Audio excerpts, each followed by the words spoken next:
Сегодня мы делаем обзор и тест-драйв обновленного Mercedes G-класса и пытаемся ответить на главный вопрос. Какой двигатель самый топовый? Шестицилиндровый, мощный V8 в G63?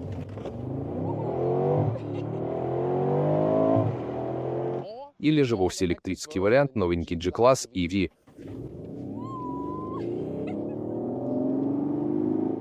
Мы погоняем на всех вариантах, а в конце расскажем, какой из них побеждает. Или точнее, какой подойдет именно вам. Включайте 4К, ставьте на полный экран и погнали.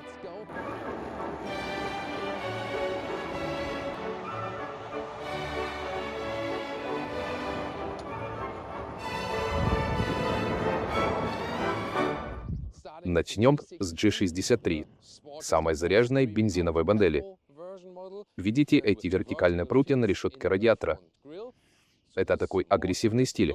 А вот G500, или как его называют в США, G650, с новым шестицилиндровым движком, выглядит чуть более скромно. Хотя, конечно, про скромность говорит, когда речь идет о Геленвагене, но вы поняли. Поворотники, как всегда, сверху. Их еще можно сделать затемненными. На любителя. Обратите внимание, что звезда Mercedes тут полностью черная. Дизайна есть на любой вкус. Обычно G-класс идет с 18 или 20-дюймовыми колесами, а версии AMG стартуют с 20 дюймов и доходят до 22. Вот эти самые большие в золотистом стиле. Короче, максимально брутальный вид. Общая длина зависит от того, что у вас сзади. Видите полноразмерную запаску? А может, и ее там нет. Или стоит дизайнерский бокс, как на электромобиле. Покажу позже. Потому что сам по себе кузов одинаковый, а длина зависит от того, что на него навесили. Например, вот этот кожух для запаски с карбоном.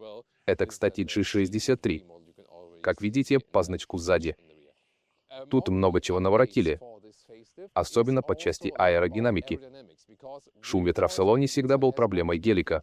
Но вы сами понимаете, форма у него что ни на есть кубическая. Вот смотрите, едет. Похоже, это G500. Так вот, особенно в районе передних стоек был сильный шум ветра, и ребята из Mercedes постарались с этим разобраться. Видите эти новые полосочки? Ну и плюс к этому добавили новый козырек сверху, который тоже должен положительно сказаться на аэродинамике. Вместе с дополнительной шумоизоляцией Mercedes обещает нам теперь тишину в салоне, особенно на трассе. Но мы, конечно же, это обязательно проверим. А вот это уже G63. Похожий дизайн, кстати, у бензинового G500. А что насчет электрической версии? Так, ее назвали G580 с технологией EQ. Цвет, конечно, классный, но это чисто мое предпочтение. К электромобилям никакого отношения не имеет. Просто под одной из машин надо было одеться, вот и все. А цвет реально подошел. Круто получилось. Но пока я сам в раздумьях, какой из них мне больше нравится. Решу после тест-драйва. Внешний электрический вариант не сильно отличается. А разве что решетка радиатора тут более закрытая. Но не совсем закрытая. Кое-какие отверстия для охлаждения все-таки есть. Но поменьше, это точно. Дневные ходовые огни остались такими же круглыми. А еще вы могли заметить, что это не G63. Но у него капот посерьезней. Да, у электрического гелика капот более рельефный. Интересное решение. Эксклюзив для электромобиля, так сказать. Колеса тут стоят 20-дюймовые, черные диски. Боковой профиль у обоих машин плюс-минус одинаковый, только электрический коротыш на бумаге, потому что у него нет запаски. Хотя запаску для электрогелика можно докупить. Но я вот поставил себе этот дизайнерский бокс. Видите, он такой двухцветный. Сверху черный, снизу синий. Под стать машине. А еще сбоку кнопочка есть. Нажимаешь, и вуаля, внутри зарядный кабель. Заряжается с 10 до 80% примерно за 32 минуты. Это где-то при 200 кВт мощности. Неплохо, надо сказать. Батарея такая же, как у обновленного EQS. Полезные 116 кВт-часов. Судя по характеристикам, запас хода должен быть где-то 400 км. Но позже мы еще протестируем расход энергии, тогда сможем сказать точнее, насколько реально можно уехать на этом электромобиле.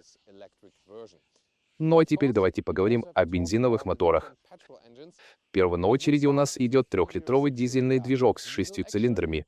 мощностью где-то 370 лошадок. Дальше идет G500, а в США его называют G550. Это уже бензиновый мотор, тоже объемом 3 литра и с 6 цилиндрами. То есть объем уменьшили, раньше стояла восьмерка. Но это не обязательно плохо. Расскажу позже, когда прокачусь на этой шестерке. Так вот, мощность этого 3-литрового бензинового двигателя составляет 450 лошадиных сил. И неважно, какой выберешь, бензин или дизель, все они идут как мягкие гибриды. То есть у тебя есть небольшой электрический помощник. Разгон до сотни с бензиновым мотором занимает 5,4 секунды. А тут стоит 4-литровый V8 с двумя турбинами, а его мощность достигает 585 лошадиных сил. С пакетом AMG Performance разгон до сотни занимает всего 4,3 секунды. В этом режиме доступен и лаунч-контроль. Электрическая версия разгоняется до сотни за 4,7 секунды, то есть всего на полсекунды медленнее G63. Получается, это вторая по скорости модель в линейке. Даже быстрее G500 и G550. Ладно, давайте глянем под капот. Есть ли там багажник? Сейчас проверим. Нет, тут все закрыто. Хотя вот этот звук, похоже на электрическое потрескивание. Интересно, правда? С трансмиссией у электрической версии все еще интереснее. Тут стоят 4 отдельных электромотора, по одному на каждое колесо. А батарея расположена в самом низу автомобиля. Электромоторы объединены в блоки по осям. По 2 мотора в одном корпусе спереди и сзади. Эти блоки расположены так, что по одному валу выходит с каждой стороны. Благодаря такому расположению система может управлять каждым колесом индивидуально. Это позволяет делать разворот с места G-turn и G-руление, когда одно колесо заблокировано, а второе вращается, чтобы максимально круто повернуть. Ну, а начнем с салона, возьмем для примера G63. Закрытие дверей — это всегда отдельная тема у гелика. Надо хлопнуть от души, понимаете? Вот так. Если просто прикрыть, то она, не до конца закрывается. Звук, конечно, легендарный, спору нет. Прикольно даже. Но с другой стороны, если кататься весь день и постоянно хлопать дверью, хотя, правда, непонятно, кто это так часто делает, то бывает напрягает, что приходится прилагать усилия. Впрочем, тут уже на вкус и цвет, как говорится. Теперь посмотрим на кокпит G63. Тут у нас серьезное обновление. Во-первых, со стороны пассажира появилась вот эта здоровенная ручка. Она, конечно, больше для бездорожья, но и держаться удобно. Видите, карбоновые вставки появились. А по поводу пространства, у меня 189 сантиметров роста, и места хватает. Люк панорамный, и тут интересная фишка. Шторка двойная. Одна механическая, а вторая электрическая. Вот эта, которая активируется зажиганием. Видите, как она широко открывается, чтобы солнце светило. Круто, правда? Дальше по изменениям. Обновили информационно-развлекательную систему. Новая версия софта — это круто. Управление теперь из тачскрина, вот с этой правой стороны. Классная штука.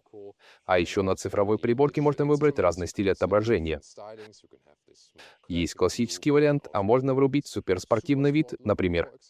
В общем, обновление салона мне нравится.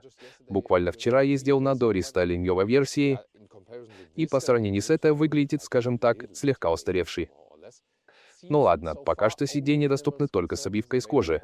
Но я слышал, что разрабатывается версия и без кожи. Вот это уж опоздали. Ну да ладно. В любом случае мы будем держать вас в курсе. Бардачок тут с доводчиком, можно хлопнуть посильнее. А еще мне реально нравится стиль этих дефлекторов обдува в виде турбин. Кстати, тут есть и подсветка. Вот это особенно интересно. Это внедорожный кокпит. Тут у меня блокировки дифференциалов, передний, центральный, задний, а также включение понижайки. Представляете, как это будет выглядеть в электрической версии? Потому что там, очевидно, никаких механических блокировок не будет. Электромоторы же никак не связаны. Так что скоро все будет по-другому. Мне еще очень нравится карбоновая отделка на центральной консоли.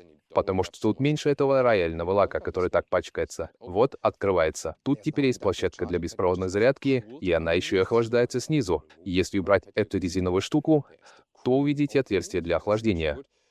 Идея эта хорошая, но я проверил. Даже с этим охлаждением телефон все равно перегрелся. Странно, обычно с такими функциями охлаждения, телефоны больше не греются. Тут же получилось по-другому. Не знаю почему.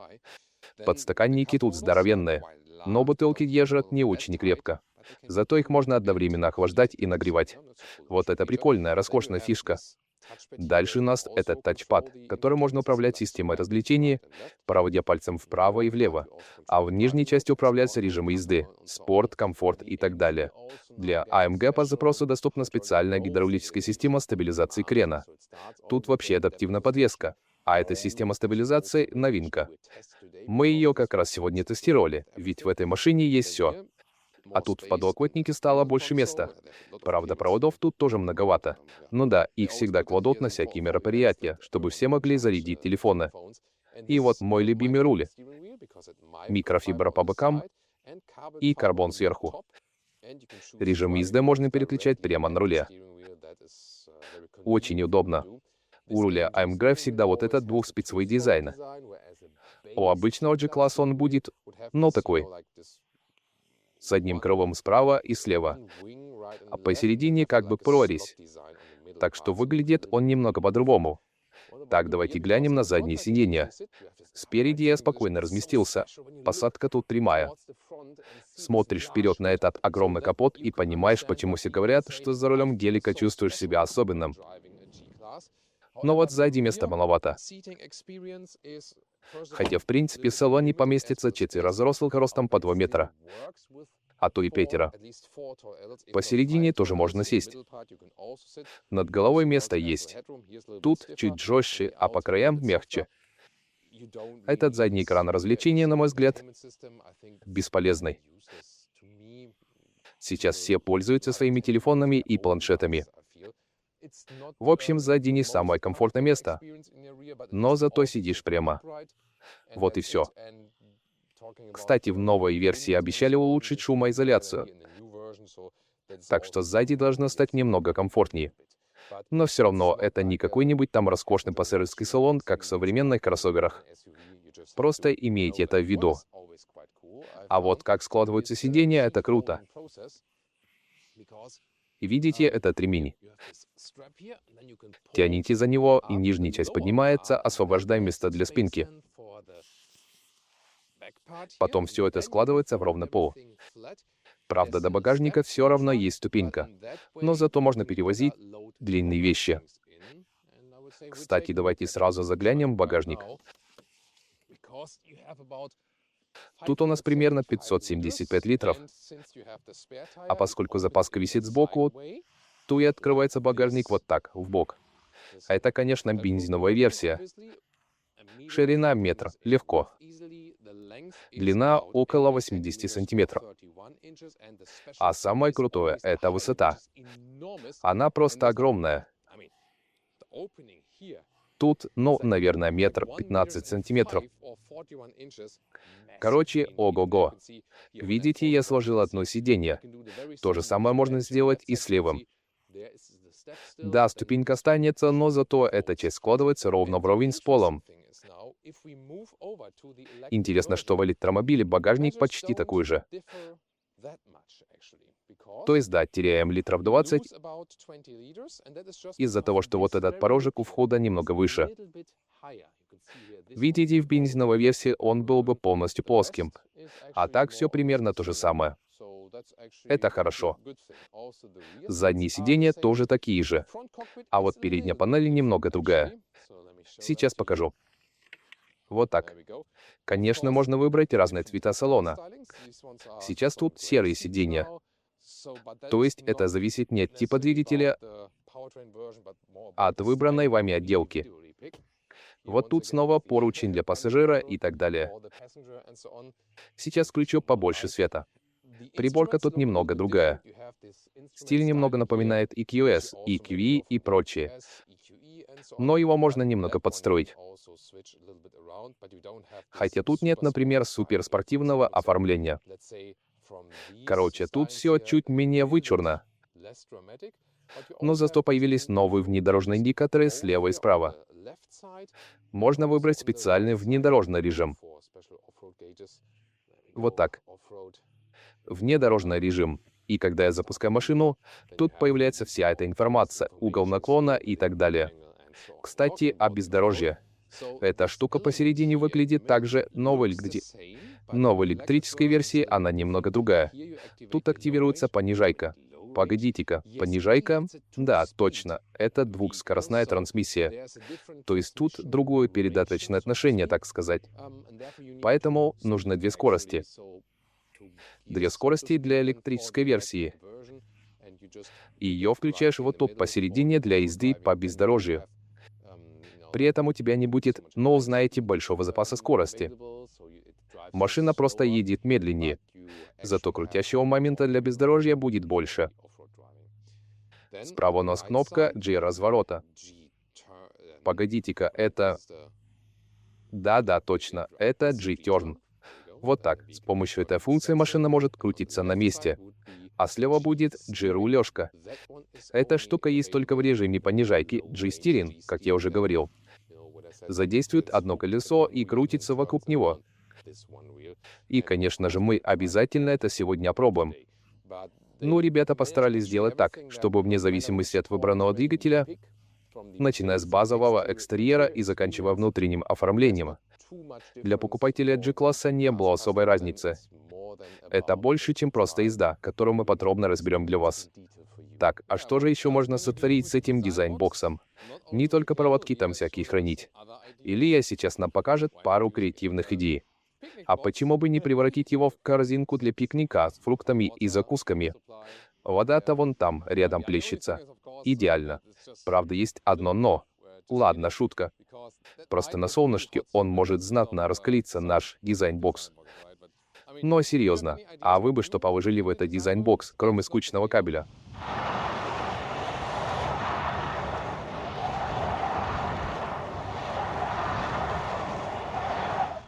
Так, а теперь G-turn. Что для этого нужно? Для начала давайте выберем режим скалы. Потом надо переключиться в нейтраль, чтобы вырубить понижайку, ну, то есть другую передачу, внедорожную.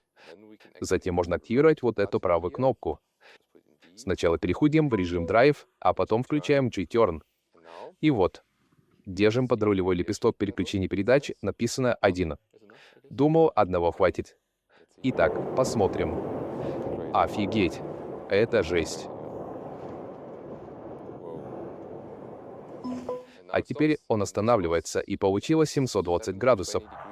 То есть 2 полных круга. Это, конечно, не то, для чего это предназначено.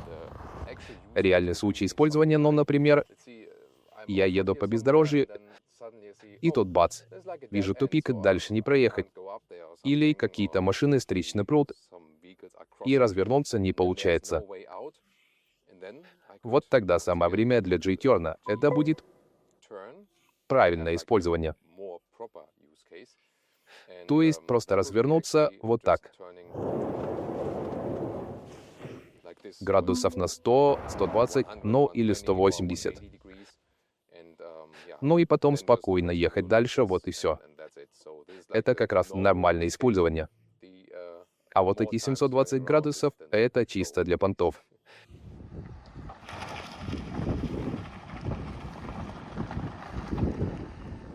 Теперь про G-steering. Тоже переходим в режим скалы, потом до упора, в нейтраль, ну вот, понижайка. Включаем G-steering.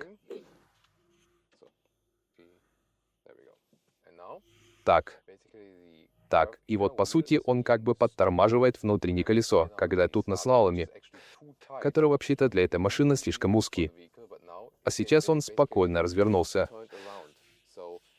То есть без G-рулежки машина бы тут не пролезла.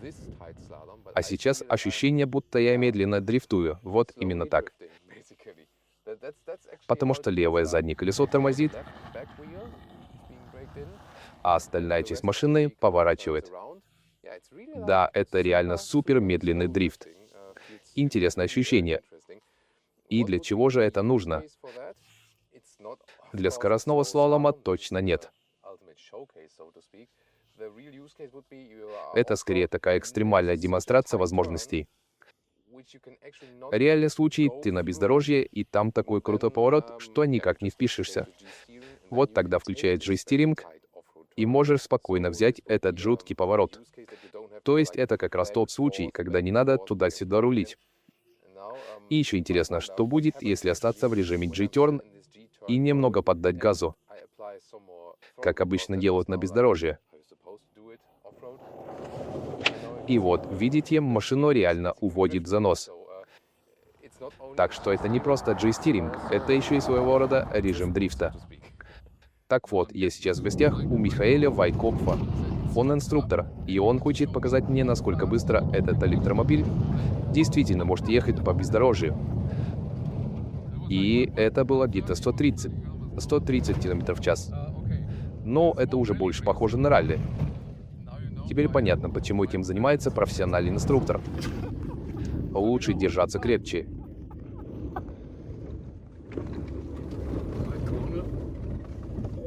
Не чувствуешь крена, правда? Нет, CQ как будто на 500 килограмм больше. Но да, как я уже говорил, из-за низкого центра тяжести лишний вес особо не ощущается. Просто невероятно, насколько быстро может ехать эта машина. Да, реально ощущается как маленький болид для ралли. И, похоже, рыхлая поверхность ему даже на пользу. Видите, как колеса цепляются за грунт? Дикость какая-то. Сейчас будет немного трясти. В какой автошколе тебя учили так ездить? У меня нет прав. А, ну вот, значит, понятно. Обалдеть, это жесть. Так что если кто-то сомневается, может ли электрический гелик по-настоящему кататься по бездорожью, или может даже участвовать в Дакаре, то вот вам ответ. Кстати, раньше это было. Первая машина, правда, была реально болидом для Дакара. А теперь это вездеход. Ага, так что с бездорожьем электромобиль точно справится. А то и лучше. Вот скалолазание, например. О, классный всплеск. Так, а что насчет G-разворота или G-рулежки особенно? Понятно, что если ты за тачкой следишь, как за зеницей ока, то постоянно такие развороты крутить не будешь. Это и ежу понятно. Но Mercedes говорит, что на электромоторах, валах, всей трансмиссии и шасси G-разворот сильно негативно скатываться не должен. Потому что, мол, эти быстрые вращения колес куда лучше, чем у Yangwang, дочерней компании BYD. У них там все медленно крутится, а тут подход другой. Тут колеса так быстро крутятся, что происходит пробуксовка. И на машину меньше нагрузки идет. Больше всего страдает, но вы догадались, шины. Да, самое убиваемое тут шины. Но тут стоят специальные внедорожные покрышки, которые и так покрепче обычных. Да и делать такие развороты можно только на бездорожье. И, естественно, лучше всего, где под колесами скользко или рыхлый грунт. Короче, больше всего достается за резине. Ну и лакокраски, конечно, от летающими камушками может достаться. Ну что, начнем с G500, или как его назвали в США, G550. Спортивный режим, разгон до трассы. Погнали.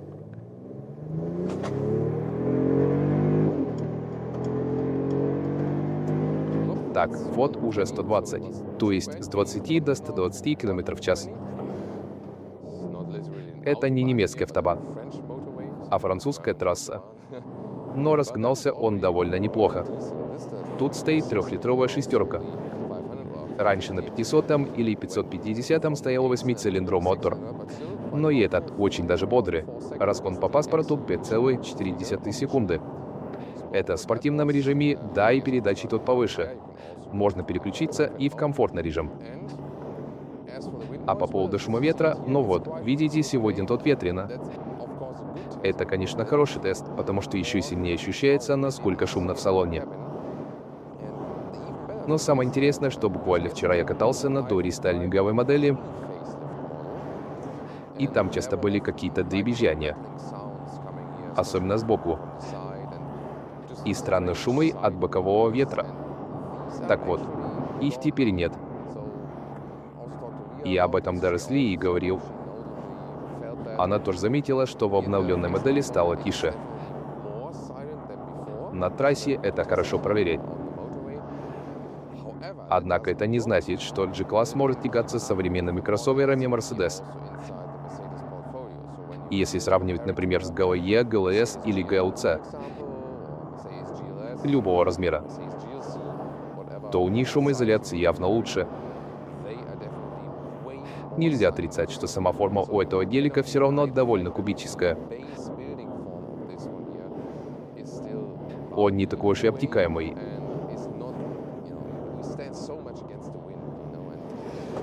Да и технологии тут не самые последние. Так что если нужен TC-салон, то брать современный кроссовер определенно логичнее. До 100 км в час шумоизоляции еще более-менее нормально. А вот когда разгоняешься и едешь чуть побыстрее, то, видите, в комфортном режиме он сначала тупит немного. Вот примерно на 130.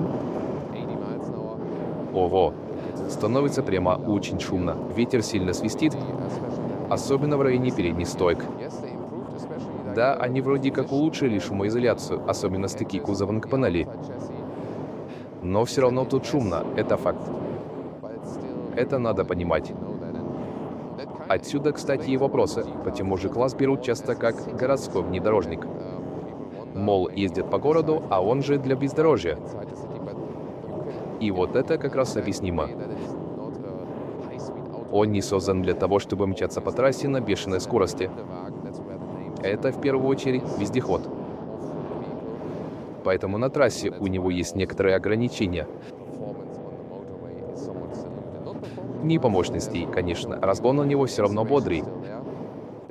Правда, в комфортном режиме он сначала тупит. А вот в спорте, если тут снизу выбрать, то уже на передачу ниже едет. И видите, реакция на педаль газа гораздо лучше. Так что 130 км в час, даже если бы ветер был чуть слабее, это не самая комфортная скорость для G-класса. Я бы лучше спокойно ехал в правом ряду на меньшей скорости. Да и сами слышите по съемке, что мне приходится прямо орать. И даже когда разговариваем, как вчера было, приходится просить говорить погромче. Но хорошо то, что обновленная модель все-таки стала тише. Так что улучшение работает, хоть и с оговорками. Ладно, по поводу этого 3-литрового 6-цилиндрового движка, конечно, можно поворчать. Хочется-то восьмерку, даже на этом 500 или 550. Кстати, почему в США его называют 550, хотя мотор тот же самый, там просто историческое название осталось. Раньше вроде как ставился мотор на 5,5 литров. Оттуда и пошло. Ну и название ставили в США, вот так вот. Но вот на сотке по шуму ветра еще терпимо. Особенно для меня, как для немца. Непривычно видеть, как меня на автобане обгоняют, да еще и по левой полосе. У нас-то в Германии с такими премиальными тачками принято по левой гонять побыстрее.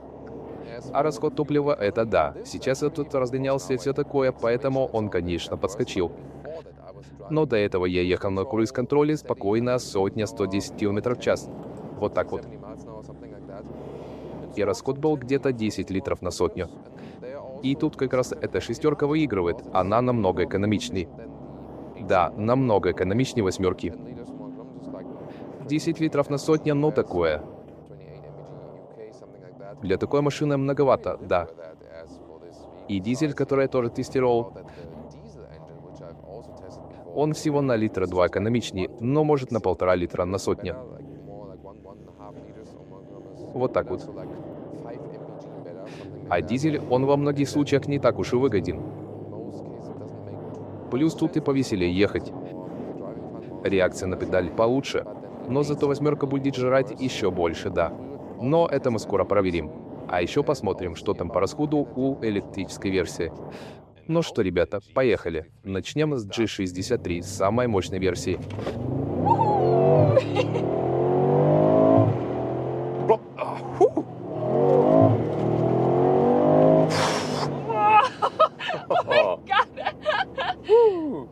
Ух ты, вот это разница по сравнению с G500. И подвеска тоже, особенно в режиме Sport Plus.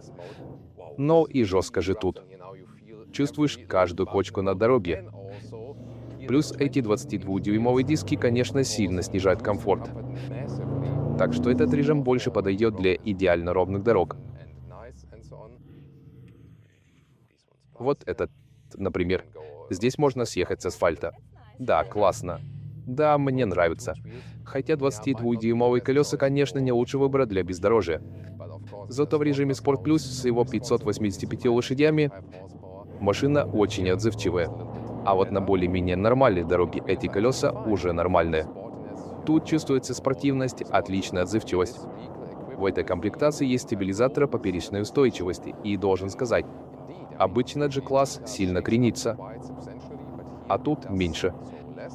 Опять же, не сравнить с настоящими спортивными внедорожниками, но для G-класса машина, ведя себя на дороге, более собрана. Давайте переключимся в режим. Ну да, помягче стало. Но чувствуется сильнее. Ага. Ага, но в целом не так сильно трясет. Да. Но на неровностях подвеска, конечно, отрабатывает сильнее. Тут уж ничего не поделать. На этой проселочной дороге вы, наверное, слышали. Сегодня очень ветрено. Но должен сказать, шумоизоляция стала немного лучше, чем раньше. Хотя, как я уже говорил, на трассе ветер в салоне все равно слышно. В поворотах чувствуется вес машины и высоко посаженный центр тяжести. Но в целом стало лучше. Конечно, тут есть стабилизаторы, которые помогают G63 держаться на дороге.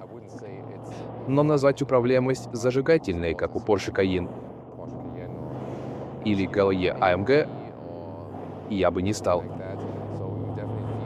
Однозначно чувствуются внедорожные настройки. Машина больше заточена под бездорожье, чем под удовольствие от вождения. Впрочем, для G-класса это неплохо. Да, вполне себе. Вот только не знаю, как насчет пассажиров. Когда машину трясет, пассажирам тоже не сладко, это точно. Так что в таких случаях режимы Sport или Sport Plus даже лучше. Они делают машину чуть жестче, и пассажирам обычно так комфортней.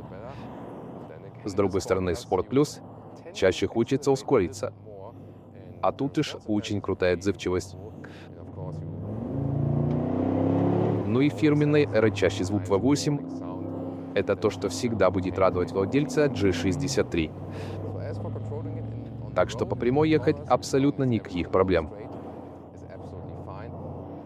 Но не стоит использовать эту мощь, как на гоночном болиде. Входить в крутые повороты и резко ускоряться на выходе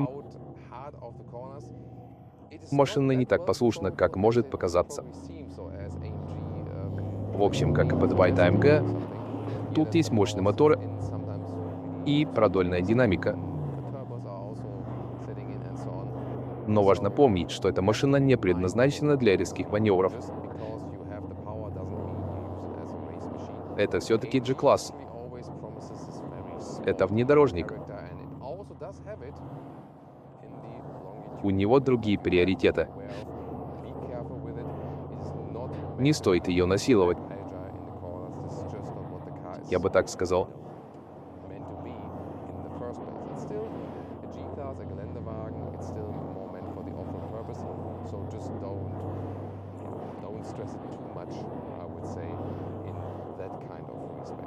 Зато звук этого V8 — одно удовольствие. Руль тоже обновили, и он мне очень понравился. Стал гораздо более четким, им легко управлять. В предыдущей версии приходилось больше подруливать. А этот и комфортный, и спортивный одновременно. Еще он более прогрессивный, на мой взгляд. В целом руль дает отличное чувство контроля над машиной.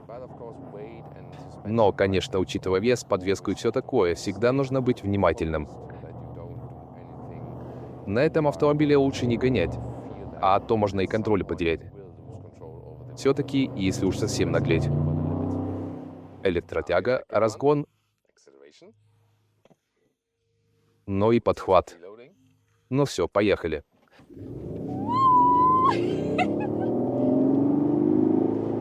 Так, сотка на электричестве. Тоже бодренько, кстати. И этот электрический звук немного слышно. Но прямо как ДВС звучит, да? Ага. Да, пожалуй, это самое похоже на ДВС звук из всех электрокаров, которые мы пробовали. Интересно, правда? В спортивном режиме, естественно, все заточено под драйв. И пока дорога ровная, управление машиной останетесь довольны. Рекуперация — это тоже отдельная тема. Тут она либо сразу жесткая, то есть когда я убираю ногу с газа, то есть педаль акселератора. Да, тут почти управление одной педалью. Можно даже максимальную рекуперацию поставить под рулевым и левым лепестком. Вот это реально сильная штука. Однозначно управление одной педалью. Да, для пассажира не очень комфортно. А правым лепестком тут можно переключиться на обычную рекуперацию. Вообще ее отключить, тогда машина просто катится накатом. Или вот так держать. Тогда будет интеллектуальная рекуперация, которая... Она зависит, например, от того, есть ли впереди машина и так далее. И какой режим лучше, это дело вкуса, я бы так сказал. Прикол интеллектуальной рекуперации в том, что она правда зависит от того, есть ли кто-то спереди. С одной стороны, удобно, что машина иногда просто катится. А если кто-то появляется, то сразу начинает тормозить двигателем. То есть, с одной стороны, это более умная система. С другой стороны, она каждый раз по-разному себя ведет. Понимаете? А хочется иногда чего-то более предсказуемого. Так что тут есть и плюсы, и минусы. Еще интересный момент. Когда глушу машину, потом завожусь снова. Режимы рекуперации сбрасываются в зависимости от того, в каком режиме я ехал. Интеллектуальная рекуперация остается включена после перезапуска. Жесткая рекуперация тоже. А вот если бы я был в любом другом режиме, эти два сбрасываются на сильную рекуперацию автоматически. Меня правда удивило, что они выбрали такой бензиновый звук, я бы сказал. Он реально больше похож на ДВС, чем у других электромобилей. Вот в комфортном режиме он уже не так сильно выражен. Да и его вообще можно отключить, если хочется. И тут я вижу пункт G-Roar. Звуковое сопровождение G-класса. Ну да. Так вот, когда мы его отключили и потом снова переключили в спорторежим, звука нет. Но я думаю, это на самом деле хорошо, особенно для пассажира. Получать хоть какую-то звуковую обратную связь. Чтобы немного морально готовиться к тому, что происходит с машиной. Бесит, кстати, когда стоишь, тут камера включена.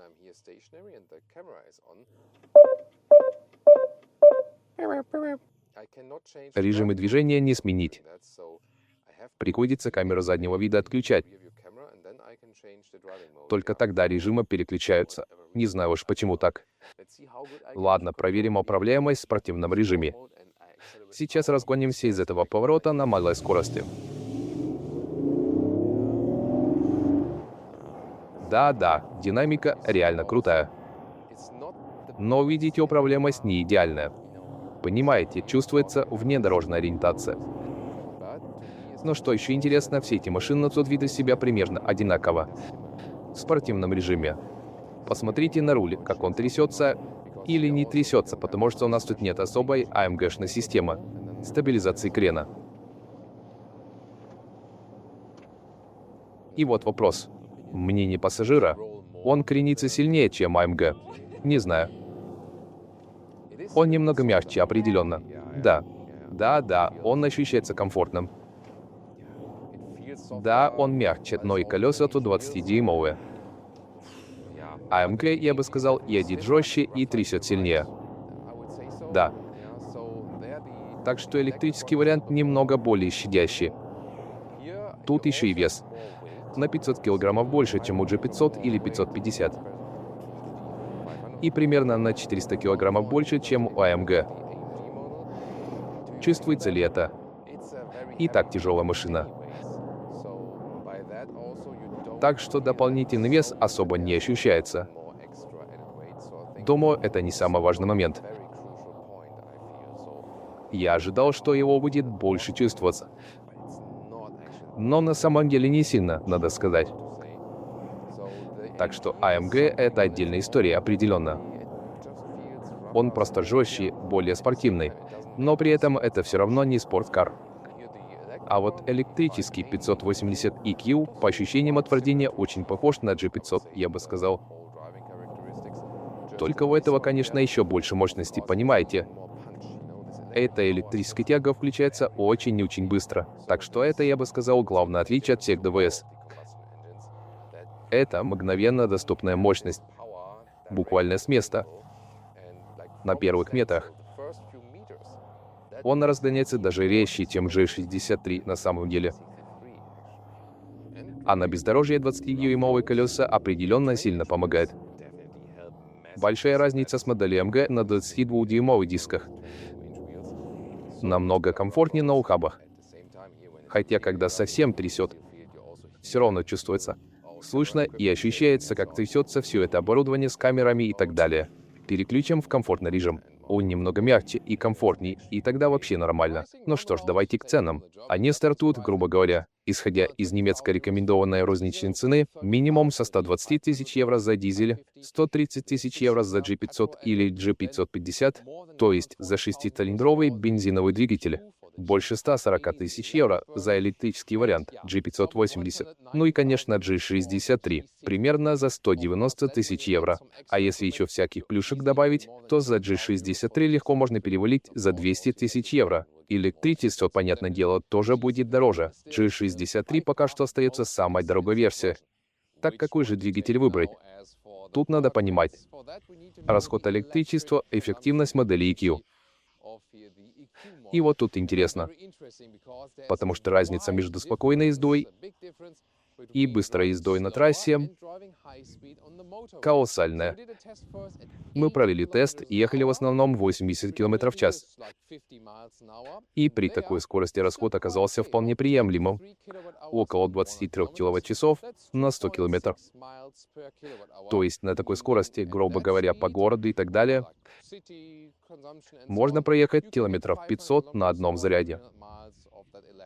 Вполне себе. Но вот вылетаешь на трассу, жмешь 130, и расход подскакивает уже до 42 киловатт-часов на сотню. А это значит, что запас хода падает примерно до 280 километров. И, конечно, с каким-нибудь современным электромобилем, у которого дизайн по обтекаемости и прочим параметрам более продуман,